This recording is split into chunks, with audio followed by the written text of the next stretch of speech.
Hello नमस्कार साथियों, आप सभी का स्वागत है आपके अपने इस YouTube channel Alia exam quiz में।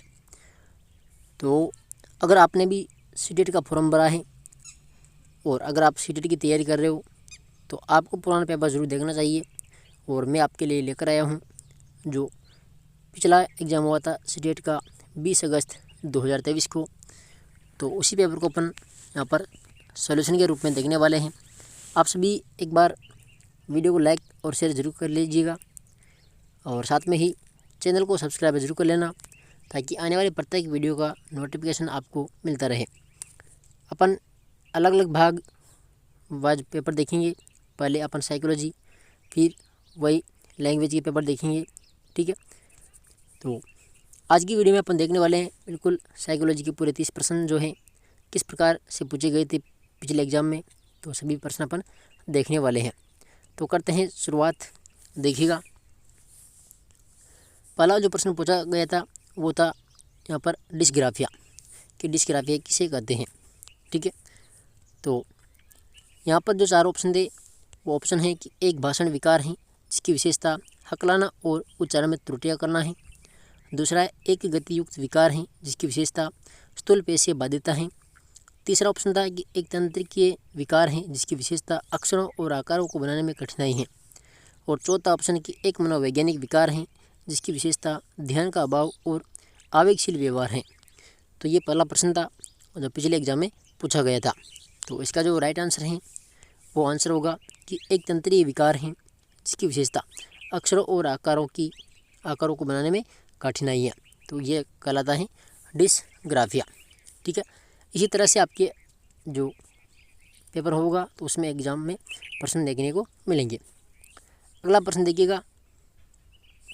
देखिए, दूसरा प्रश्न है कि प्रतिभावान बच्चों को शिक्षित करने का उपागम जो उन्हें असामान्य रूप से तीव्र गति से पाठ्यचर्या के माध्यम से आगे बढ़ाता है क्या कहलाता है। तो विभेदित, निर्देशन, संवर्धन, त्वरण और विसर्जन। तो हमारा जो दूसरा प्रश्न है इसका राइट आंसर क्या होगा? ऑप्शन नंबर तीसरा, ठीक है, त्वरण, गति, वर्धन।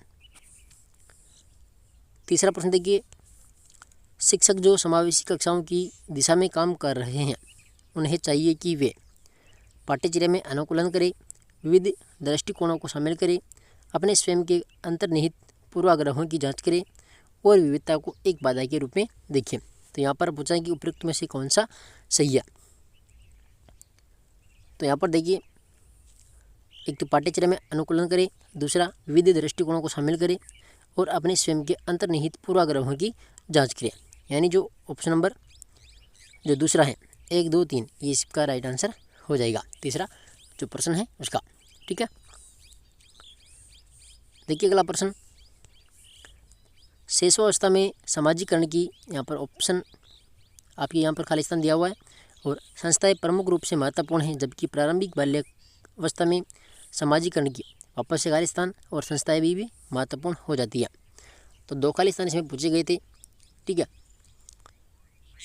तो यहाँ पर राइट आंसर क्या हो जाएगा? देखिए यहाँ पर तृतीयक माध्यमिक, प्राथमिक माध्यमिक, माध्यमिक और प्राथमिक, माध्यमिक और तृतीयक। तो हमारा जो इसका राइट आंसर है हो जाएगा यहाँ पर प्राथमिक और माध्यमिक, यानी दूसरा ऑप्शन, ठीक है साथियों। आगे देखिए 5वां प्रश्न जो है, लेव वाइगोत्स्की के अनुसार सामाजिक कारक भाषा विकास को प्रभावित करते हैं परंतु संज्ञानात्मक विकास को नहीं। संज्ञानात्मक विकास भाषा विकास को सुगम बनाता है। भाषा विकास और संज्ञानात्मक विकास एक दूसरे से स्वतंत्र रूप से विकसित होते हैं और भाषा विकास संज्ञानात्मक विकास को सुगम बनाता है। तो जो 5वां प्रश्न है इसका जो राइट आंसर है वो क्या हो जाएगा? ऑप्शन नंबर 4, ठीक है। भाषा विकास संज्ञानात्मक विकास को सुगम बनाता है। ये किसने कहा था? लेव वाइगोत्स्की के अनुसार है, ठीक है। चलिए 6वां प्रश्न देखिए, लॉरेंस कोलबर्ग के नैतिक तर्क के किस स्तर पर बच्चे आमतौर पर मानते हैं कि लोगों को समाज की अपेक्षाओं पर खरा उतरना चाहिए और अच्छे तरीक़ों से व्यवहार करना चाहिए। तो उत्तर संक्रियात्मक स्तर, पूर्व पारंपरिक स्तर और पूर्व संक्रियात्मक स्तर। तो जो 6वां प्रश्न है इसका राइट आंसर क्या हो जाएगा? यहाँ पर पारंपरिक स्तर, तीसरा ऑप्शन, ठीक है। चलिए 7वां प्रश्न देखिए, निम्नलिखित कथनों को पढ़िए और सही विकल्प का चयन कीजिए। यहाँ पर अभिकथन है, देखिए, शिक्षकों और साथियों जैसे अधिक जानकार अन्य लोगों के साथ बातचीत शिक्षार्थियों को उनकी समझ और कौशल विकसित करने में मदद करने के लिए आवश्यक समर्थन और मार्गदर्शन प्रदान कर सकती है। ठीक है, यह कथन है। और कारण यहाँ पर सामाजिक संपर्क सीखने और विकास का एक प्रमुख घटक है। तो इसमें देखिए, इसमें राइट आंसर कौन सा हो जाएगा?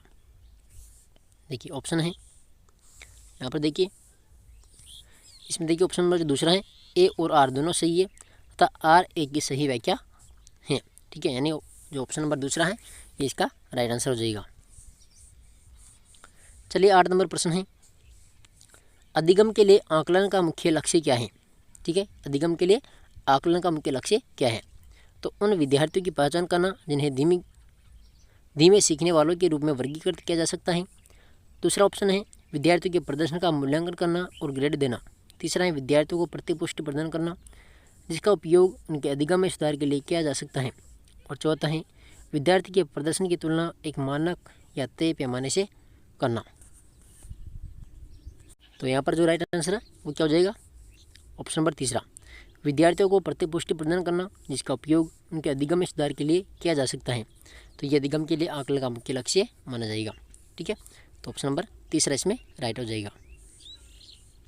आगे देखिए प्रश्न नंबर 9, किस आयु में बच्चे शब्दों के खेल में शामिल हो सकते हैं और ऐसे चुटकुलों और पहेलियों को पसंद कर सकते हैं जिनमें शब्दों का खेल शामिल हो? तो 12 वर्ष, 1 वर्ष, 3 वर्ष या फिर 7 वर्ष। देखिए राइट आंसर क्या हो जाएगा यहाँ पर? 7 वर्ष। ठीक है, 7 वर्ष। आगे देखिए 10 नंबर प्रश्न है, केरल गिलिगन ने कोहलबर्ग के नीति विकास के सिद्धांत की आलोचना की है। तो पहला ऑप्शन है सामाजिक संज्ञानात्मक दृष्टिकोण से, नारीवादी दृष्टिकोण से, आनुवंशिक कारकों को पर्याप्त महत्व न देने पर और केस अध्ययन को अनुसंधान पद्धति के रूप में उपयोग करने के लिए। तो राइट आंसर क्या हो जाएगा यहाँ पर? नारीवादी दृष्टिकोण से। ठीक है, यानी ऑप्शन नंबर दूसरा। आगे देखिए 11 नंबर प्रश्न है, जीन पियाजे के अनुसार पूर्व संक्रियात्मक चिंतन की मुख्य विशेषता में से एक, और खाली स्थान दिया है जो किसी स्थिति के एक पहलू पर ध्यान केंद्रित करने और दूसरों की उपेक्षा करने की प्रवृत्ति को संदर्भित करता है। तो कारण परिणाम का विश्लेषण, केंद्रीयन, विकेंद्रीयन और पारगमन। तो हो जाएगा क्या यहाँ पर? ऑप्शन नंबर दूसरा हो जाएगा। ठीक है, केंद्रीयन, इसमें राइट है। चलिए अगला प्रश्न देखिए 12 नंबर, प्रारंभिक बाल्यावस्था में वृद्धि और सोच है जबकि मध्य बाल्यावस्था में वृद्धि और सोच है। ठीक है, 4 खाली स्थान है यहाँ पर। ठीक है, तो देखिए इसमें होगा कि प्रारंभिक बाल्यावस्था में वृद्धि स्थिर है और सोच कुछ हद तक आत्म केंद्रित है। ठीक है, जबकि मध्य बाल्यावस्था में वृद्धि धीमी और सोच तार्किक है, यानी दूसरा ऑप्शन जो है इसका करेक्ट आंसर हो जाएगा। ठीक है, चलिए अगला प्रश्न देखिए 13 नंबर, निम्नलिखित में से कौन सा स्थूल गतिक कौशल है? बुनाई, तैरना, एक कागज पर वृत्त को रूपरेखा के अनुसार काटना, एक कागज पर एक बड़े आयत को रूपरेखा के अनुसार काटना। तो प्रश्न नंबर 13 का क्या हो जाएगा राइट आंसर? देखिए यहाँ पर पूछा स्थूल गतिक कौशल है, तो यहाँ पर हो जाएगा तैरना। ठीक है, तैरना क्या है? स्थूल गतिक कौशल। 14 नंबर प्रश्न है, भौतिक वृद्धि और विकास के खालिस्तान है और यहाँ पर खालिस्तान सिद्धांतों का पालन करते हैं। देखिए इसमें देखिए भौतिक वृद्धि और विकास के शीर्षगामी यानी अवरोही और समीपस्थ यानी आंतरिक से बाहरी सिद्धांतों का पालन करते हैं। तो जो दूसरा ऑप्शन है ये इसमें हो जाएगा राइट। ठीक है, चलिए अगला प्रश्न देखिए 15 नंबर, हावर्ड गार्डनर के अनुसार एक दर्शन शास्त्री के पास फिर से खालिस्तान प्रकार की बुद्धि और मूर्तिकार के पास फिर खालिस्तान प्रकार की बुद्धि की मात्रा अधिक होती है। तो 2 खालिस्तान इसमें है। देखिए जो पहला खालिस्तान है यहाँ पर आ जाएगा अंतर व्यक्ति। ठीक है, अंतर व्यक्ति, और दूसरा में जाएगा दिक्स्थान, यानी तीसरा जो ऑप्शन है ये इसमें जाएगा राइट। ठीक है। अगला प्रश्न देखिए 16 नंबर, अनुभवात्मक अधिगम किस पर बल देता है? तो ये देखिए ऑप्शन देखिए, बच्चों के अधिगम पर, शिक्षण के नियंत्रण पर, सीखने में पुनर्बलन की भूमिका पर, आलोचनात्मक प्रतिबिंबन के महत्व पर, और एक प्रक्रिया के बजाय अधिगम को एक उत्पाद के रूप में देखने पर। तो 16 नंबर जो प्रश्न है इसमें क्या हो जाएगा राइट आंसर? ऑप्शन नंबर तीसरा, ठीक है, कि आलोचनात्मक प्रतिबिंबन के महत्व पर, ठीक है। तो यानी जो तीसरा ऑप्शन है ये इसका करेक्ट आंसर हो जाएगा। अगला प्रश्न है 17 नंबर, बच्चों में समस्या समाधान कौशल को बढ़ाने के लिए निम्नलिखित में से कौन सा प्रभावी तरीका है? तो पहला ऑप्शन है कि स्वतंत्र चिंतन को हतोत्साहित करना और घोषणात्मक ज्ञान पर ध्यान केंद्रित करना। दूसरा है कठिन समस्याओं से बचने के लिए उन्हें प्रोत्साहित करना। और तीसरा है उन्हें समस्याओं का तैयार समाधान उपलब्ध कराना। और चौथा ऑप्शन है कि उन्हें बुद्धि मंथन करने और सहज अनुमान लगाने के लिए अवसर देना। तो इसमें जो राइट आंसर है हो जाएगा ऑप्शन नंबर 4, उन्हें बुद्धि मंथन करने और यहाँ पर सहज अनुमान लगाने के अवसर देना। इसके बाद देखिए 18 नंबर प्रश्न है, वह कथन है कि शिक्षकों को सार्थक वातावरण बनाना चाहिए जिसमें सभी बच्चों की सक्रिय भागीदारी और संलग्नता हो, और कारण है कि सभी बच्चे आंतरिक रूप से सीखने के लिए प्रेरित होते हैं और सीखने में सक्षम होते हैं। तो कौन सा इसमें सही होगा? देखिए यहाँ पर जो ऑप्शन नंबर दूसरा है ए और आर दोनों सही है, और आर ए की सही व्याख्या है, यानी जो दूसरा ऑप्शन है इसमें हो जाएगा राइट। 19 नंबर प्रश्न है, निम्नलिखित में से कौन सी प्रक्रिया अधिगम के दौरान योगदान नहीं देती है? संगठन, वर्गीकरण, वैचारिकता और गैर प्रासंगिकरण। तो 19 नंबर प्रश्न का राइट आंसर हो जाएगा गैर प्रासंगिकरण, ठीक है, ऑप्शन नंबर 4। इसके बाद देखिए 20 नंबर प्रश्न है, निम्नलिखित में से कौन सा एक ऐसे प्रश्न का उदाहरण है जिसमें विद्यार्थियों को अपनी सोच पर विचार करने की आवश्यकता होती है? तो यहाँ पर ऑप्शन देखिए, वाक्य में संज्ञा और क्रिया के बीच में क्या संबंध है, क्रिया की परिभाषा क्या है, आप क्रिया को वर्तमान काल में कैसे बदल सकते हैं, और कक्षा की शुरुआत से क्रियाओं के उपयोग के बारे में आपकी समझ कैसे बदली है। तो 20 नंबर का जो राइट आंसर है हो जाएगा ऑप्शन नंबर 4, ठीक है। 21 नंबर प्रश्न देखिए, निम्नलिखित में से कौन सा विफलता के लिए आंतरिक आरोपण का एक उदाहरण है? तो ऑप्शन है कि मुझे निम्न ग्रेड प्राप्त हुआ क्योंकि शिक्षक कठोर तरीके से आंकते हैं। दूसरा है कि मैं परीक्षा में फेल हो गया क्योंकि मैंने पर्याप्त पढ़ाई नहीं की। तीसरा है शिक्षक के पक्षपाती होने के कारण मुझे अच्छे अंक नहीं मिले। और चौथा है मैं परीक्षा में फेल हो गया क्योंकि मेरे दोस्त मेरा ध्यान भटका रहे थे। तो किस नंबर में जो राइट आंसर है वो क्या हो जाएगा? देखिए यहाँ पर पूछा है विफलता के लिए आंतरिक आरोपण का एक उदाहरण है। तो यहाँ पर देखिए कि मैं परीक्षा में फेल हो गया क्योंकि मैंने पर्याप्त पढ़ाई नहीं की थी। तो ये इसका क्या हो जाएगा? Right answer. इसके बाद देखिए 22 नंबर प्रश्न, वही कारण और कथन है। कथन है यहाँ पर कि बहुत कम उम्र में दुनिया भर में अधिकांश संस्कृतियों में लड़कियाँ गुड़िया को खिलौने के रूप में चुनती हैं जबकि लड़के कारों के साथ खेलना पसंद करते हैं। ठीक है, ये कथन है। और कारण क्या है कि बच्चे किसी विशेष संस्कृति की अपेक्षाओं के आधार पर एक लड़के या फिर लड़की के लिए क्या उपयुक्त माना जाता है इसके बारे में जानकारी व्यवस्थित करते हैं और इसके अनुसार व्यवहार करते हैं। ठीक है, तो कथन और कारण है। तो यहाँ पर पूछा कि क्या सही है। ठीक है, सही विकल्प कौन सा है? देखिए वही ए और आर दोनों सही है और आर ए की सही व्याख्या करता है। ठीक है, दूसरा ऑप्शन। इसके बाद में देखिए 23 नंबर प्रश्न है। लेव वाइगोत्स्की के अनुसार बच्चों की संकल्पनात्मक योग्यताओं के विकास में महत्वपूर्ण भूमिका निभाता है। तो मूर्त पुरस्कार, सहकर्मी सहयोग, सामाजिक अलगाव और मानकीकृत पाठ्यक्रम। तो राइट आंसर हो जाएगा इसमें सहकर्मी सहयोग, दूसरा ऑप्शन। 24 नंबर प्रश्न है। लेव वाइगोत्स्की के सिद्धांत के अनुसार आंतरिक वाक बच्चों के लिए एक काल्पनिक दोस्त के साथ संप्रेषण करने का एक तरीका है, संज्ञानात्मक अपरिपक्वता का प्रतीक है, या फिर विकासात्मक देरी का संकेत है, बच्चों के लिए अपनी सोच को नियंत्रित करने का एक तरीका है। तो 24 नंबर में क्या हो जाएगा राइट आंसर? 4 नंबर। ठीक है, बच्चों के लिए अपनी सोच को नियंत्रित करने का एक तरीका है। ठीक है, ये हो जाएगा इसमें राइट। 25 नंबर प्रश्न है, 4 वर्ष की अपर्णा कहती हैं कि एक बटन जिंदा है क्योंकि यह उसकी शर्ट को एक साथ बांधने में मदद करता है। जीन पियाजे के अनुसार उसकी सोच की विशेषता है। तो पारगमनात्मक तर्क, जीववादी चिंतन, केंद्रीयन, परिकल्पित निगमनात्मक चिंतन। तो 25 नंबर में जो राइट आंसर है वो क्या हो जाएगा, देखिए दूसरा हो जाएगा इसमें जीववादी चिंतन। ठीक है, ऑप्शन नंबर 2।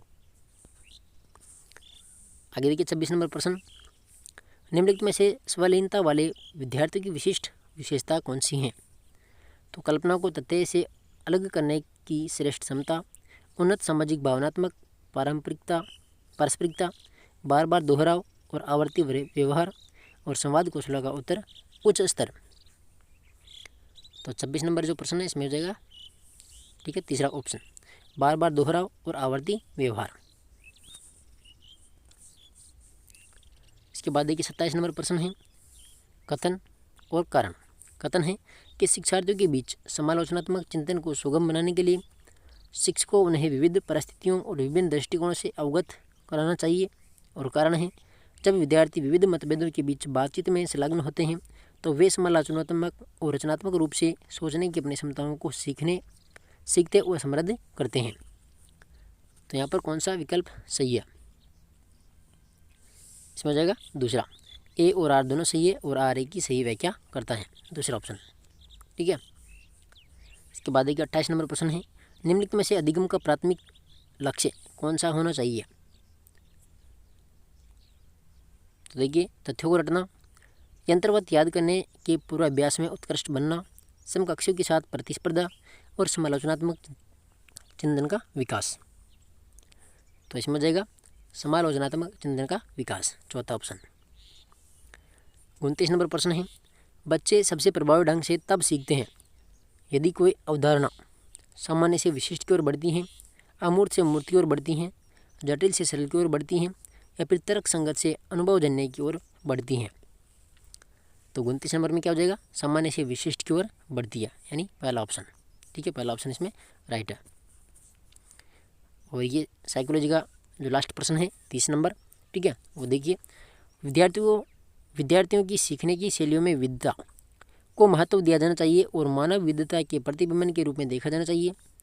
दूसरा ऑप्शन है कि उपेक्षा की जानी चाहिए और सीखने की शैलियों में एक रूपता लाने का प्रयास किया जाना चाहिए। तीसरा है को शिक्षण अधिगम प्रक्रिया के दौरान ध्यान में नहीं रखा जाना चाहिए। और चौथा है को शिक्षण अधिगम प्रक्रिया में बाधा और अवरोध के रूप में देखा जाना चाहिए। तो देखिए जो 30 नंबर प्रश्न है इसका राइट आंसर क्या हो जाएगा कि विद्यार्थियों को सीखने की शैलियों में विविधता को महत्व दिया जाना चाहिए और मानव विविधता के प्रतिबिंबन के रूप में देखा जाना चाहिए। तो इसमें जो पहला ऑप्शन है ये इसका राइट आंसर है। ठीक है साथियों, तो ये आज की क्लास के अंदर जो सीटेट का जो पेपर था जिसमें साइकोलॉजी के 30 प्रश्न पूछे गए थे, तो उसका मैंने आपको सभी का सॉल्यूशन बता दिया है। ठीक है, और इसके बाद में जो अपन अगली बात करेंगे वो करेंगे हिंदी। ठीक है, हिंदी फर्स्ट और हिंदी सेकंड की। तो आप चैनल को ज़रूर सब्सक्राइब करें और ये पूरा पेपर ज़रूर देखिएगा। आप जितने भी पुराने पेपर थे वो पुराने पेपर में आपको यहाँ पर सॉल्यूशन करवा दूंगा यूट्यूब के माध्यम से, और सभी पेपर और आंसर किए वो मैं आपको टेलीग्राम पर उपलब्ध करवा दूंगा। टेलीग्राम आप ज्वाइन कर लीजिएगा, हमारे यूट्यूब चैनल के नाम से ही है, तो वहाँ पर आपको PDF और पेपर वहाँ पर आपको मिल जाएगा। ठीक है, तो मिलते हैं नेक्स्ट वीडियो में। धन्यवाद आप सभी का,